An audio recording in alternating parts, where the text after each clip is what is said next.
Olá, Ponto de Vista no ar. E hoje vamos falar sobre as mudanças climáticas, fatos marcantes da COP29, a expectativa para a COP30. Aqui no estúdio, a nossa convidada é a advogada ambientalista e especialista que esteve presente na COP29, Renata Franco. Seja muito bem-vinda. Prazer, Rubio, prazer é todo meu. Maravilha. Bom, para que você possa se familiarizar com o tema de hoje, nós vamos explicar o que é COP, tá? São as conferências das partes, ou seja, reuniões que congregam os países signatários ou Estado ou outra entidade política que adere a um tratado ou um acordo internacional, assumindo as obrigações nele previstas da Organização das Nações Unidas. O principal objetivo dessas conferências é avaliar o progresso na implementação da Convenção de diversos temas abordados. Cada COP é sediada por um país que assume a presidência do evento por um ano. O país anfitrião, ele é responsável por fornecer infraestrutura e logística, em colaboração aí com o secretariado específico. As COPs são estruturadas em sessões plenárias, grupos de trabalho e eventos paralelos organizados por ONGs, setor privado e outras partes interessadas, abordando aí tópicos diversos relacionados ao clima. A 29ª Conferência das Partes foi realizada de 11 a 22 de novembro em Baku, no Azerbaijão, né? Isso mesmo, Azerbaijão.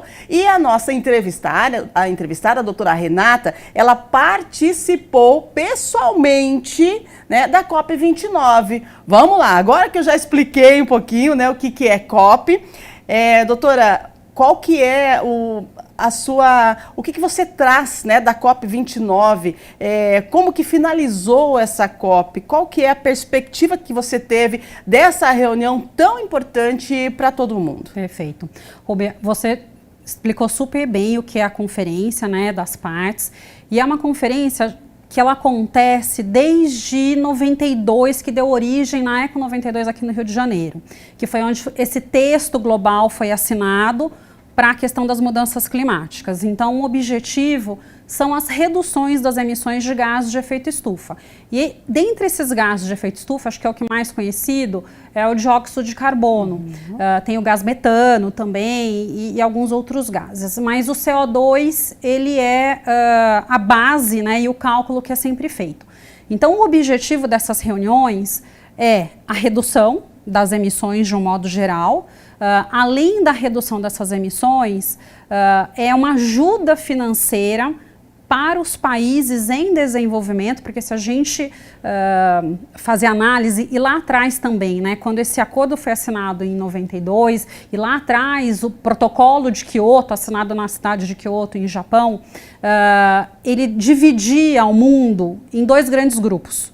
Os países do anexo A, que são os países mais desenvolvidos, então Estados Unidos, os países europeus, Japão, e os países do não anexo A. E esses países do não anexo A são esses países em desenvolvimento, e o Brasil é um desses. Sim. Então, seria uma contribuição desses países que se desenvolveram ao longo dos anos, emitindo uma quantidade maior de gás de efeito estufa, ajudando a esses países em desenvolvimento a se desenvolverem com uma baixa pegada de carbono. Então, o objetivo é um pouco esse. Esses países de desenvolvimento, eles têm uma obrigação maior de redução, enquanto os outros países têm também uma obrigação, mas é uma obrigação complementar a esta obrigatória desses países. Só que como isso foi feito, né, em 92, muita coisa mudou de lá para cá. Perfeito. Então a gente tem players como a China, por exemplo, que era um país que estava em desenvolvimento e hoje é um país altamente desenvolvido. Então tem muitas discussões nesse sentido, porque a China, ela está como um país do não anexo A, país em desenvolvimento, muito embora hoje ela tenha uma grande contribuição das emissões de gás de efeito estufa. Então, essa é uma grande discussão, né? Quem ajuda e como ajuda, principalmente, daí a gente tem países que precisam sim de ajuda, né? Então, se você pegar países aqui da América Latina, países da África, alguns países da Ásia, que ao longo de todos os, historicamente falando, tem um processo de industrialização mais recente ou ainda nem passou por uma industrialização de fato, né? Não pode se falar que são economias consolidadas. Então, essa é uma outra discussão. Como você faz para ajudar esses países a se desenvolverem com uma emissão menor de gás de efeito estufa? E uma outra discussão bastante grande, que com as mudanças climáticas que a gente tem, sejam pelos eventos extremos ou pelo aumento do nível do mar, a gente sabe que muitos países, cidades vão ter interferências. Sim. Então tem país que vai desaparecer. Tuvalu, que é uma ilha, vai ficar submersa. O que a gente faz com essas pessoas, né? Como que ajuda esse país? Então, existe um acordo que foi firmado também pelas Nações Unidas nessas reuniões para justamente você ir deslocando essa população afetada para outros países para que possam se restabelecer, porque com o aumento do nível do mar, esse é um país que vai desaparecer. Nossa, é um trabalho assim meio que preventivo já, né? Se adiantando aí vamos colocar uma aspa, não sei se pode chamar assim, mas catástrofe, né? Porque o que pode acontecer quando um país desaparece, né? Sim. Olha, a COP29 estabeleceu as bases para um mercado de carbono global, que será administrado pela ONU, né, e prevê redução do custo de implementação dos planos climáticos nacionais em 250 bilhões de dólares ao ano. Porque o carbono é frequentemente associado aí às mudanças climáticas. Você sabe? Qual que é a importância desse tema? Porque, doutora, que o carbono, ele toda vez que se fala, né, em emissão de carbono, se associa a essa condição do clima. Então, os gases de efeito estufa, né, acho que é importante também colocar, eles são gases essenciais para a existência nossa aqui no planeta Terra. É isso que faz com que o planeta tenha uma temperatura tolerável. Sim. Mas esse excesso de gases faz com que os raios solares eles entrem na atmosfera, mas não consigam sair. Então, você vai aumentando a temperatura do planeta. Então, é por isso que a gente está num processo de aquecimento global provocado pelos gases de efeito estufa. Então, um desses gases é o gás carbono, mas a gente tem outros gases que também contribuem. Então, toda a atividade que a gente tem, né, seja o transporte, o deslocamento, você tem as indústrias, então você sempre tem uma queima de combustível. E essa queima de combustível, ela sempre emite gás de efeito estufa. Então, por isso que a modernidade hoje, ela aumenta e muito essas emissões. Então, por isso que hoje se fala muito numa vida talvez mais simples, mas você evitar, né? Evitar plástico, a própria questão do deslocamento, então fazer em conjunto, você buscar fontes alternativas do que o petróleo. Então, o etanol é uma fonte que emite menor quantidade de CO2. A questão do carro elétrico, ela é importante, muito embora você tenha uma crítica em relação às baterias, para a construção, né, deste veículo elétrico, mas, no meu ponto de vista, é uma somatória de ações que a gente tem para a redução desses gases de efeito estufa e que são importantes, para que todo mundo, né, eu sei que num primeiro momento se pensa numa ação de governo, numa ação de indústria, mas para mim é uma ação de todos. A gente não só com ações específicas para essa redução, mudando às vezes comportamento, consumo, mas a gente também fiscalizando quem deve, né, quem coloca o produto na prateleira, própria ação governamental. Então, todo mundo tem que contribuir para essa redução de gases de efeito estufa. E é um cálculo que é feito em relação ao que os países já emitiram, para a gente não ter um aquecimento. E a briga é que a gente não ultrapasse 1,5 graus Celsius, né, na totalidade, porque esse seria um aquecimento grande, principalmente nos polos em algumas regiões. E daí provoca um desequilíbrio muito grande na natureza. O problema é esse, né? A gente tem encontrado, foi até uma discussão lá em Baku, tem tido dengue na Cidade do México, na Patagônia, coisa que exatamente não se tinha.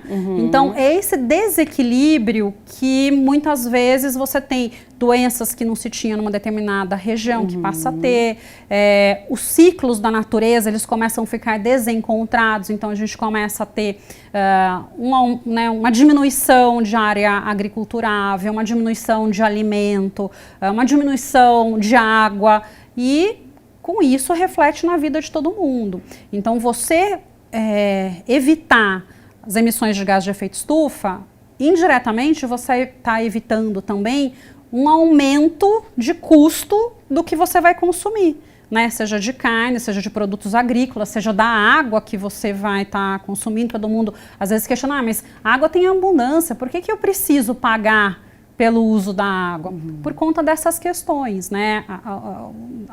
A nossa natureza, os nossos recursos naturais, eles funcionam muito em equilíbrio e a gente está desequilibrando essa sintonia que eles têm. Então, é por uma questão de conscientização e por uma questão de você racionalizar o uso, né? Muito bem. Olha só, lembrando, né, que o Senado está analisando aí a proposta de regulamentação do mercado de crédito de carbono aqui no Brasil, né, com o projeto de lei 182 de 2024. Pelo texto da proposta, empresas poderão compensar a emissão de gases poluentes por meio da compra de créditos vinculados a iniciativas de preservação ambiental. Qual que é o seu ponto de vista sobre esse projeto de lei nosso aqui que está tramitando no Senado? É um projeto de lei muito aguardado, se esperava já há bastante tempo, né? O governo brasileiro ele foi um dos protagonistas no protocolo de Kyoto com o mecanismo de desenvolvimento limpo, que é uma das alternativas para você justamente entrar nesse mercado de compra e venda de crédito de carbono, mas a gente ainda não tinha uma lei nacional que tratasse da questão. Então é um projeto de lei bastante aguardado que deve fomentar esse mercado que muitas vezes até já acontecia, às vezes é uma multinacional que tem unidades fora do país, então faz essa compensação com alguma unidade aqui no Brasil. Mas hoje o que vai permitir, né, que você tenha um mercado realmente nacional. Como eu falei, às vezes você mudando uma queima de algum combustível numa indústria. Então hoje, né, vamos falar assim, eu queimo carvão e a partir de amanhã eu vou queimar alguma biomassa, ou se fala muito na questão do hidrogênio verde atualmente, então eu vou para uma matriz mais limpa. Essa diferença do que eu emitia para o que eu vou emitir é o que eu posso vender. E é um cálculo que é feito com base mais ou menos na tonelada evitada de emissão de CO2. E cada tonelada, daí é a precificação de mercado que vai se dar. Mas é bastante atrativo, né? Há anos atrás, antes da gente ter um mercado nacional, se falava em 5 euros a tonelada. Então, no cômputo geral, isso é um valor bastante significativo para a indústria. E isso vai fomentar a própria industrialização, o mercado nacional, a implementar atividades de baixa emissão ou que faça essa substituição. Porque muitas das questões ainda relacionadas ao meio ambiente, a alteração de processo produtivo é visto como um custo e não como um investimento dentro das empresas. Então é essa mudança que a gente precisa de fato que o empresariado tenha. Então eu fazendo uma mudança de processo produtivo é um investimento não só na atividade, mas também para o meio ambiente. O objetivo é esse, então é fomentar, movimentar mais ainda esse mercado e que traga um benefício para todo mundo. Além da questão do crédito de carbono, se fala muito no pagamento por serviços ambientais, que é uma proposta que se tem e que é de extrema importância, porque até então a floresta em pé não valia nada, né? Era só um ônus para quem era o dono da terra, porque ele falava assim, o que eu posso fazer com isso? Nada, eu tenho que tomar conta, não pode pegar fogo, ninguém pode, né? Mas é uma área que está na minha matrícula, que eu pago ITR por isso, e eu não tenho benefício nenhum. E com o pagamento por serviços ambientais, você modifica também a mentalidade, onde o produtor ele passa a ganhar por essa área preservada, para manter. Então, ele não vai ficar naquela, eu vou ganhar mais com a agricultura, com a pecuária, do que se eu mantiver. Não, vou ganhar a mesma coisa, ou às vezes até mais, pela manutenção. Olha que ponto chegamos, né? Chegamos num ponto de se ter a ideia de pagar a pessoa que tem uma terra, que tem uma área preservada, pagar para que ela possa manter, né, aquela área ali em preservação. A doutora acredita que a gente somos capazes ainda, né, com todas essas reuniões, essas cúpulas de meio ambiente, todos os governos juntos, a gente é capaz de reverter toda essa situação, esse desequilíbrio, né, que nós temos visto acontecer na natureza? É chuva demais, é sol demais, está calor demais, é frio, é vento, é tempestade, e isso é resultado, né, de tudo que aconteceu até agora na questão da não preservação do meio ambiente, né? Você acredita, no seu ponto de vista, a gente somos capazes ainda de reverter? Dá tempo? Rúbia, eu não sei se é 100%, porque eu acredito que alguns eventos a gente ainda vai continuar enfrentando. Mas é possível, sim, frear ou reduzir um pouco, né, o que a gente poderia chegar. Mas tem que ser um esforço conjunto. E rápido, né? Rápido, é um esforço de iniciativa privada, da iniciativa pública e nosso. É muito fácil a gente repassar esse esforço só para a iniciativa pública e privada. Então, eu acredito muito que é uma iniciativa de todos. Todos nós temos que contribuir. E se realmente todo mundo fizer aquele trabalho de formiguinha, de mudar, eu acho que a gente realmente consegue frear. Tem interesses políticos, econômicos? Tem. Mas todo mundo tem que fazer concessão. Né? E eu acho que essa é a maior dificuldade dessas convenções. Que é realmente todo mundo sentar na mesa, talvez aí tirar um pouco os interesses políticos, econômicos e pensar um pouco mais na questão ambiental. Exatamente. Olha, nós temos o Acordo de Paris, que também, né, tem a questão do Brasil junto aí, porque a nova meta climática do Brasil no Acordo de Paris é reduzir a emissão de gases de efeito estufa entre 59% e 67% até 2035. Há quem diga que o Brasil carrega aí uma grande responsabilidade na regulação do clima global. Qual que é o seu ponto de vista sobre a nossa responsabilidade? Essa porcentagem aí não é muito alta não, doutora? Então, é alta, mas outros países a porcentagem é maior ainda. Tanto que a Europa já falou que eles não vão conseguir, porque eles têm uma meta bem maior, mas que eles devem chegar aí a 70%, 75% da meta deles em relação à redução. Perfeito. Mas é uma meta audaciosa para todo mundo. Mas é importante, até para a gente não ter outros efeitos climáticos, né, do que a gente já tem tido. Precisa aí de vontade política, né, de todos, mas é uma meta que eu acho que todos os países têm e todo mundo está reclamando, de fato, pela dificuldade de atingir. É algo muito elevado. É elevado. Né? E a pergunta em relação ao Brasil é uma questão que todo mundo coloca, porque o Brasil ele tem uma biodiversidade muito grande, né? A gente tem a floresta amazônica, a gente tem mata atlântica, a gente tem cerrado, são diversos biomas que são importantes. E a diferença, talvez, do nosso país para os demais é que a gente tem realmente uma vegetação nativa preservada, coisa que a Europa e outros países não têm essa quantidade de vegetação que a gente tem. Ainda temos, exatamente. Né? E daí fica aquela questão, né? Mas eu não você posso... tem mais... eu não posso tirar porque eu tenho que preservar, mas você tirou o seu.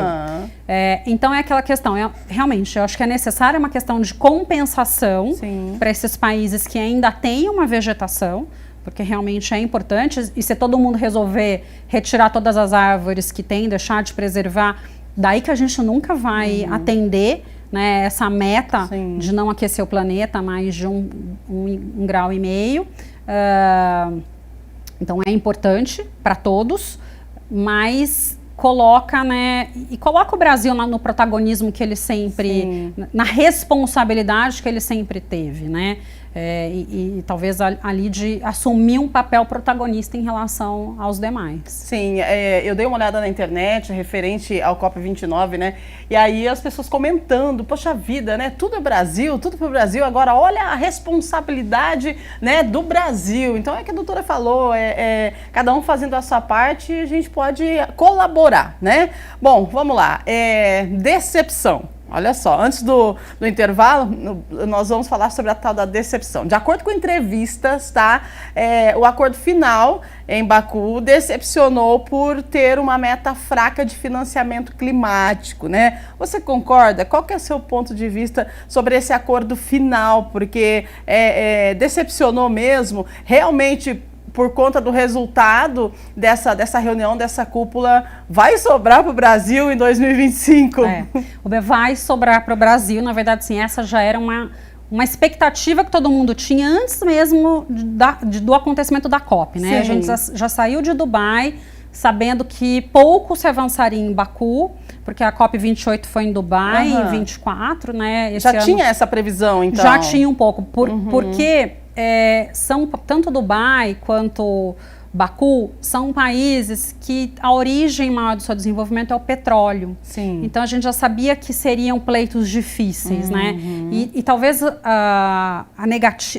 o sentimento negativo em relação a essa conferência é que se pedia 1 trilhão a 1,3 trilhão em termos de financiamento climático e se conseguiu apenas 300 bilhões, né? Não é pouco dinheiro, mas acho que em decorrência da expectativa do pleito que se tinha de 1 trilhão, um pouco mais de 1 trilhão, a diferença é muito grande. Então fica com essa sensação, mas a gente já sabia que não seria uma COP fácil.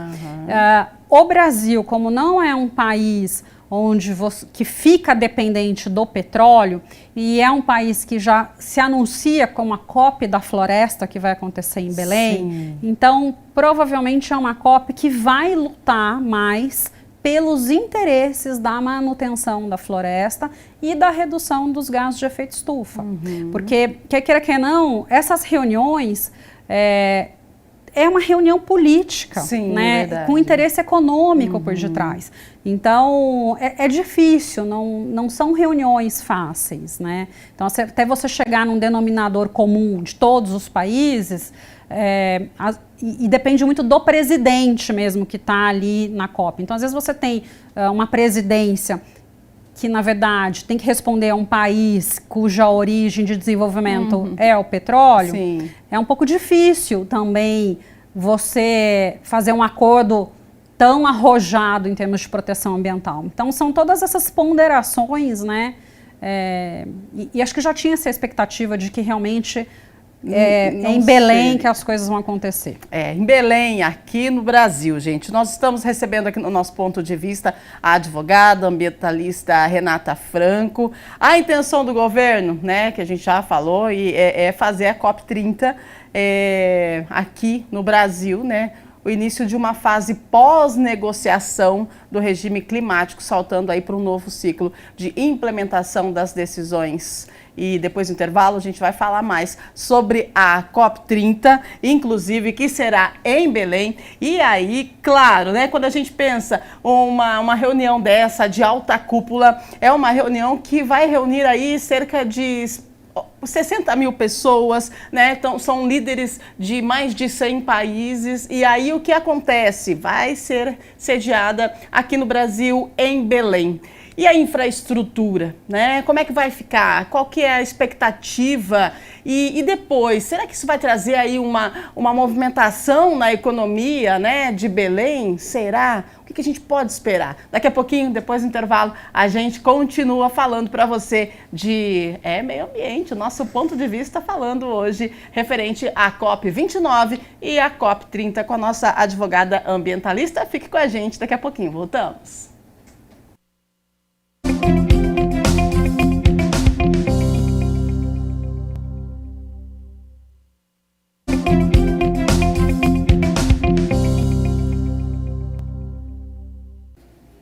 Estamos de volta com o nosso ponto de vista, recebendo aqui nos estúdios da TV Câmara Campinas a advogada ambientalista Renata Franco, né, doutora? Que coisa! O assunto de hoje, gente, é a COP, né? A conferência, a COP 20 e a COP 30, né? E agora a COP 30 no Brasil. E qual que é a expectativa, o que se espera, né, dessa reunião de alta cúpula aqui no nosso país, doutora? Perfeito. A gente espera avanços nesse mercado global de carbono e avanços também na questão da floresta em pé, da questão do pagamento por serviços ambientais. Então, eu acho que tem muita coisa para acontecer em termos de legislação, de meio ambiente, até a COP, até o final do ano que vem, acho que um pouquinho aí começo de 26, porque depois a gente tem alguns reflexos das discussões que acontecem na COP, né? Mas eu acho que tem muita coisa que deve acontecer ao longo aqui do ano de 2025. Não que o Brasil não tenha legislação ambiental suficiente, porque tem. Mas acho que vem coisas aí para fomentar a preservação ambiental, para regular esse mercado de carbono. Então, apesar de ter uma lei que está ali para sanção presidencial, depois você precisa do decreto que regulamenta essa lei. Então, tudo isso eu acredito que deva acontecer antes da COP30 em Belém. Perfeito, né? Precisa acontecer até para esse assunto ter mais firmeza, mais constância, né, para ser abordado. Agora, eu que estava conversando com ela durante o nosso intervalo, é algo assim que as pessoas de casa, né, às vezes se perguntam, e eu perguntei para a doutora, achei a resposta dela bem interessante, então eu vou falar para você que está em casa. Quantas vezes você viu na TV que a alta cúpula está se reunindo em um país, vamos colocar em Dubai, onde mais de 50 mil pessoas, né, vão se reunir para tratar de um determinado assunto. Daí você se pergunta, poxa vida, mas o que vai resolver esse monte de gente de alta cúpula, né? Autoridades reunidas em um país para tratar de alguma situação, para trazer uma solução para um problema que acontece no mundo, um problema mundial. E aí você fala assim, poxa, mas eu não estou vendo solução. Né? Cadê? O que eles fizeram lá? E a doutora trouxe uma explicação bem interessante que eu gostaria que você falasse, explicasse para as pessoas de casa qual que é o resultado dessas reuniões de alta cúpula, onde, né, mais de 60 mil, aliás, representantes de países se encontram para tentar traçar um plano para resolver algum tipo de situação. No caso que a gente está falando da COP, é a questão do meio ambiente e tal. Sim. Cada país vive uma realidade diferente, um desenvolvimento diferente. Então, é uma reunião onde a gente tem uma equalização dessas questões, né? Então, a gente está acostumado com a nossa realidade, parece que tem desafios já suficientes, mas se a gente parar para ver outros países, de outras realidades, as dificuldades às vezes são inúmeras. Então esse é um momento onde todo mundo conversa, discute, você aprende, vê o que está sendo feito no outro país. Até o Brasil, a Embrapa, trouxe uma questão muito interessante sobre agricultura no Brasil, com baixo geração de nitrogênio, e que isso também ajuda a não emissão de gás de efeito estufa, que é uma das agriculturas, eu acho que menos impactantes no mundo. A China, por incrível que pareça, trouxe uma experiência muito interessante na questão de educação ambiental, então de se fazer uma pesquisa para que aquela parte da população que está mais aberta para as questões ambientais realmente promoverem a mudança. Então é com essa população que eles vão trabalhar. Então assim, é um momento onde você tem uma troca muito grande de experiência, tecnologia, ações que estão sendo realizadas. E isso faz com que depois a gente volte para o país e internalize essas questões, né? Então, muitas vezes a gente fala assim, foi frustrante o resultado da COP. Será? Porque o resultado da COP, no meu entendimento, é algo que tem aquele resultado específico, mas é algo que eu acho que reverbera depois, né, por um tempo ainda dentro de cada país. Então, isso é muito importante, né? Você ter essa troca de experiência. É uma troca de experiências, né? E que já trouxe resultados positivos aí desde quando iniciou a primeira COP, né, doutora? Sim, com certeza. Lá atrás, inclusive, era até esquisito, né, alguém falar da influência do homem na emissão de gás de efeito estufa. Mas imagina! E hoje em dia é algo que todo mundo tem a consciência, sabe um pouco, percebe, né? Um temporal muito forte, você fala assim, será que é mudança climática? Ou será que é só um temporal? Então, hoje em dia, faz parte mais do dia a dia das pessoas. Coisa que há 15, 20 anos atrás era algo muito distante dessa realidade. Certo. Bom, vamos lá. Previsão, né? COP30, Brasil, Belém, gente. Então, pensa, mais de 60 mil pessoas, entre chefes de Estado, diplomatas, empresários, investidores, ativistas e delegações dos 193 países membros. Bom, a cidade sede deve ser preparada, tá? De acordo com informações, aí estão previstas mais de 20 obras, né? E está todo mundo na expectativa desse evento que é considerado o maior evento climático do mundo. Doutora, será que é mesmo um evento que vai ficar para a história, né? Um marco aí para o Brasil, para Belém? A pergunta, né, que todo mundo faz quando a gente fala da proporção, né, desse evento sendo realizado aqui no Brasil. A infraestrutura, Brasil, Belém, tem infraestrutura para receber, né, a COP30? Qual que é o seu ponto de vista sobre a escolha da cidade? O que aconteceu lá? Como que foi a escolha de Belém? Tá. A escolha de Belém, ela já tem acho que uns 3 anos que a gente sabe que será em Belém, né? Você tem ali divisões regionais dentro da ONU, onde as COPs, os países, né, e as cidades se candidatam, e daí você tem realmente a escolha e a aprovação de determinado país. Então, por isso que às vezes vai rodando um pouco.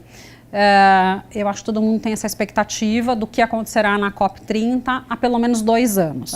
Então, eu acredito que sim, será uma COP que vai marcar a história, como a gente teve a Eco 92, como a gente teve a reunião em Kyoto, que gerou o protocolo de Kyoto, como a gente teve o Acordo de Paris na França. Né? Então, eu acho que realmente vem algo mais robusto dessa COP.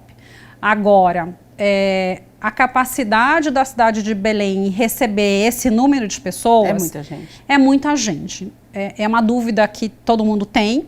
Até nessa última reunião a gente tem o hub da Amazônia, né, em todos esses últimos eventos.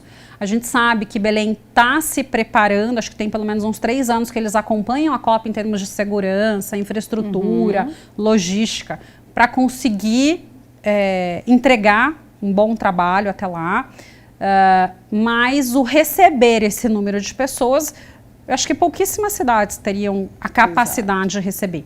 O que eu sei é que virão navios para ficar no porto, inclusive vão fazer um trabalho para aumentar o calado desse porto, para que realmente esses navios consigam atracar e tenha mais oportunidade de hospedagem para o pessoal que virá.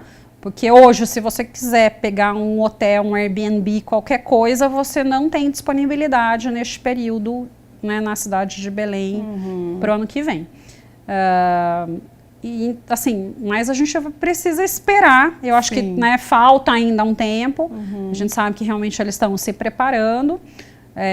Não acho que será algo como foi em Dubai. Mesmo a COP em Baku teve uma super infraestrutura, né? A logística foi muito bom. Mas você sabe que recentemente eu até escutei uma coisa que foi bastante interessante, né? O sucesso de uma COP não vem da infraestrutura, da logística e da organização da cidade, mas sim dos resultados que a COP traz. Exato, faz sentido. Então, assim, eu acho que em termos de resultados, a gente pode aguardar aí bons resultados. E em termos de impacto ambiental, já que a gente fala de meio ambiente, né? Um local lá como Belém vai ter que comportar todas essas pessoas, mesmo tendo navios, enfim, né? Para poder ajudar, dar suporte para a cidade. Traz um impacto ambiental para a cidade? A economia a gente sabe que vai movimentar, mas e a questão do meio ambiente? acho que toda reunião, né, com essa proporção, ela traz um impacto ambiental, desde o deslocamento de todo mundo, porque é avião. Sim. Então você tem ali uma emissão de gás de efeito estufa, já que a gente está falando de redução. Você tem a questão da emissão, você tem o consumo de plástico. Então tudo isso não dá para falar que é irrelevante. Mas eu acho que os resultados que uma reunião dessa traz são resultados muito importantes, né? Eu até brinquei com você que eu acho que eu já me questionei, será que essa reunião não poderia ser online, Sim, por exemplo, né? Menos impacto. Menos impacto ambiental. Mas eu acho que não tem a troca, não é que eu acho, né? Não tem a troca, não teria o impacto que gera você estando ali presencialmente no ambiente daquele. Então, por mais impacto que gere, são reuniões importantes que sejam realizadas. Não sei se talvez todos os anos, talvez poderiam ser a cada 2 anos, né? Como a gente tem a COP do clima, né? E tem a COP da biodiversidade. A COP da biodiversidade é feita a cada 2 anos. Então, de repente, a gente poderia ter também a COP do clima um pouco mais espaçado, para tentar gerar um pouco menos de emissões ali de gás de efeito estufa, que é o que a gente combate. Mas não acontecer de forma presencial realmente é uma judiação, porque essa troca de experiência entre os países, momento, né? Então assim, é muito diferente, porque você tem manifestantes, né? Você tem ativistas, você tem governo, você tem um monte de gente que está ali para discutir uma coisa que é comum a todos, que é de importância para todos. Então, teve até uma questão que você colocou, né? Por que de repente eu tenho que pagar para alguém que tem uma propriedade? Porque o meio ambiente é de todos. Eu também estou me beneficiando daquela pessoa ter uma área verde. Claro. Não é só ele. Então é uma responsabilidade de todos, é um dever de todos, está na nossa Constituição. Então todo mundo precisa colaborar de uma forma ou de outra, né? Muito bem. Olha, gente, doutora Renata Franco falando pra gente aqui sobre essa reunião, né, da COP29, que aconteceu no Azerbaijão, e também da COP30, que a expectativa, né, para o ano que vem, que vai acontecer aqui no Brasil, em Belém, uma reunião aí com mais de 160 países, né, que estão participando. E a doutora Renata, ela esteve presente lá no Azerbaijão e também teve uma fala, né, lá na COP29. Gostaria que você comentasse um pouquinho sobre essa sua fala, o que te levou a participar e qual que é o resultado que você traz para a gente, mediante essa sua fala que você teve lá na COP29. Sim, eu tive uma fala na COP28, em Dubai, e agora também. As duas foi no Hub da Amazônia. Sim. Então, na outra vez foi para falar do pagamento por serviços ambientais, da importância disso para a Amazônia e para a preservação da floresta. E esse ano eu falei especificamente sobre essa questão do público e o privado, né? A importância para a proteção do meio ambiente. Então, eu represento a UBA, né, a União Brasileira dos Advogados Ambientais, e foi nessa prerrogativa de representá-los para falar da importância de uma associação na defesa das questões ambientais no Brasil. Daí, a importância tanto na atuação no legislativo, né, na elaboração de leis, em algumas decisões. Então, são várias questões que uma associação ela pode atuar e que tem um reflexo direto ali na questão da preservação ambiental. Maravilha, parabéns pelo trabalho. E os nossos governantes, né, as nossas autoridades brasileiras, como que se deu aí a participação deles? Nós tivemos representantes, a ministra do Meio Ambiente, como é que foi? A gente teve uma participação, a gente sempre tem uma participação importante deles, né? Além dessa participação mais direta deles, que acho que até por coincidir um pouco esse ano com o G20, Sim. eles estiveram mais ali no começo, mas sempre deixando representantes do governo brasileiro, não só nas negociações, mas também nos painéis. O próprio presidente do IBAMA esteve ano passado, nesse também. A gente tem vários ministérios acompanhando, então do transporte, a questão da agricultura, e sempre falando das boas práticas que o Brasil tem. Isso é muito bacana. né, mostrando para o mundo o que o Brasil faz em termos de proteção, preservação ambiental, que não é pouca coisa. A gente às vezes tem um senso crítico, né, um pouco mais de falar, a gente não faz nada, mas a gente faz bastante coisa. Temos os nossos problemas, né? Eu acho que a questão de você diminuir as queimadas, ter um controle dessa questão do fogo é muito importante. A regularização fundiária, não só na Amazônia, mas principalmente lá, também é de extrema importância. Mas a gente tem muitas coisas boas que são feitas. Então, isso é mostrado lá, né? Então, até desde a iniciativa privada, algumas indústrias falando de como elas estão trabalhando para uma emissão zero de gás de efeito estufa, então mostrando a questão da logística reversa, numa redução de emissão de resíduos. Então tudo isso foi muito falado e muito discutido, né, dentro da iniciativa aqui brasileira. Então, quando você fala, né, que o Brasil ele tem trabalhado bastante em cima dessa questão, né, da redução de gases, dessa questão do meio ambiente, em comparação, você que esteve presente no evento, né, em comparação aí das ações, né, do Brasil, referente ao cuidado com o meio ambiente e de outros países, como é que fica na balança, né? Qual que é a avaliação que você faz? É difícil falar, mas para mim o Brasil sempre teve esse protagonismo, essa conscientização em relação à proteção ambiental. E vou te falar porque eu morei fora, eu fiz meu mestrado na França, já faz um tempo, mas eu lembro que aqui no Brasil a gente já praticava a questão da reciclagem, né? Já tinha consciência de muita coisa, e ali na Europa era um desafio para o governo local trabalhar com a questão da reciclagem. Tanto que lá você tem a taxação, né, pelo lixo, então na verdade você sai já da loja, você já desembala o que você quer, porque você não quer levar resíduo para a sua casa, porque você paga por isso. Mas o brasileiro ele acaba tendo uma ação sempre mais proativa em relação às questões ambientais. A nossa legislação é uma legislação bastante vasta, bastante protecionista em relação ao meio ambiente. Muitas vezes eu acho que até exagera um pouco, né? Talvez não a legislação, mas a aplicação dela exagera um pouco na penalidade para quem é do setor privado. Então, assim, eu não acho que a gente está aquém de outros países, né? Pelo contrário, eu acho que realmente o Brasil tem as suas dificuldades, é um país continental muito grande, então você tem uma fiscalização que às vezes é mais difícil, mas eu acho que é um dos países que realmente tem ali uma legislação muito boa, um aparato muito bom. Eu acho que falta pouco para a gente. Poxa, que legal, né? A gente fica feliz. A gente fica feliz em receber essa notícia, né? A advogada, a doutora Renata Franco, participou, então, dessa cúpula, né? Do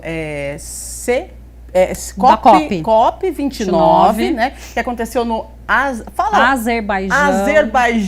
Ei, eu acho que eu tô com a língua presa. Não, eu demorei para aprender a falar também. Sério? Azerbaijão, que aconteceu no Azerbaijão. Ela participou pessoalmente, teve uma fala lá, muito bom. É uma pessoa que sempre está envolvida com essa questão, né, ambientalista já há um certo tempo, né, doutora? E trazendo para a gente informações, o ponto de vista. E agora, você que não sabia, já sabe que o ano que vem, né, tem COP30 aqui em Belém, aqui no Brasil, e a gente está aí na expectativa para saber o que vai acontecer, né? O que retorno vai trazer também na questão de economia, de geração de emprego e a questão também aí de infraestrutura, né? Porque são mais de 60 mil representantes de mais de 160 países reunidos em um lugar tratando de assuntos que envolvem aí o sistema, né? O clima. É muito importante para o nosso dia a dia. Doutora, suas considerações finais, viu? Quero agradecer muito sua presença. Imagina, é um prazer aqui estar com vocês. E uma coisa que eu acho que é até importante eu colocar, porque acho que todo mundo tem essa expectativa, né? Por que determinado país tem tal ação, a gente não tem? Não existe uma receita de bolo. Então, assim, cada país e cada região, cada localidade faz sentido, né, determinada norma ou determinada prática, determinada ação, que às vezes em outra localidade não vai funcionar. Então, para mim, as ações para as mudanças climáticas, é uma somatória. É um conjunto de ações, um conjunto de práticas que vão nos levar a uma redução dessas emissões de gás de efeito estufa e a uma maior proteção ambiental. E, mais uma vez, né, não basta só a gente esperar que a iniciativa privada ou mesmo a iniciativa pública tome a frente disso. Cada um tem que fazer a sua parte. Então, seja desde eu descartando o meu lixo corretamente, eu parando para pensar numa prateleira do supermercado, faz sentido esta compra ou não, porque a gente acaba vivendo numa sociedade mais consumista, então acho que a gente primeiro precisa reavaliar os nossos hábitos de consumo. Na época do apagão a gente fazia isso de repente, até desligar o stand-by dos aparelhos, dos equipamentos. Então, retomar essas práticas, evitar o consumo e o desperdício de energia, fazer escolhas corretas. Então, são essas ações que eu acho que não custa nada para ninguém, mas dá uma diferença tremenda no final das contas, porque você vai somando, né? A quantidade de população que tem no planeta, se todo mundo fizer a sua parte, a gente realmente tem uma mudança significativa e não precisa fazer muito mais para a gente alcançar o que a gente realmente precisa para manter o planeta num aquecimento inferior a 1,5 graus Celsius. Precisamos, essa é a meta, né? É isso aí. Muito bem, doutora Renata Franco, advogada ambientalista, participando com a gente aqui do Ponto de Vista. Doutora, mais uma vez, muito obrigada pela sua participação. Prazer foi todo meu. E você que está ligadinho com a gente, continue. A programação da TV Câmara Campinas está impecável, como sempre. Eu agradeço a sua audiência, a sua companhia. Um grande abraço. A gente se vê.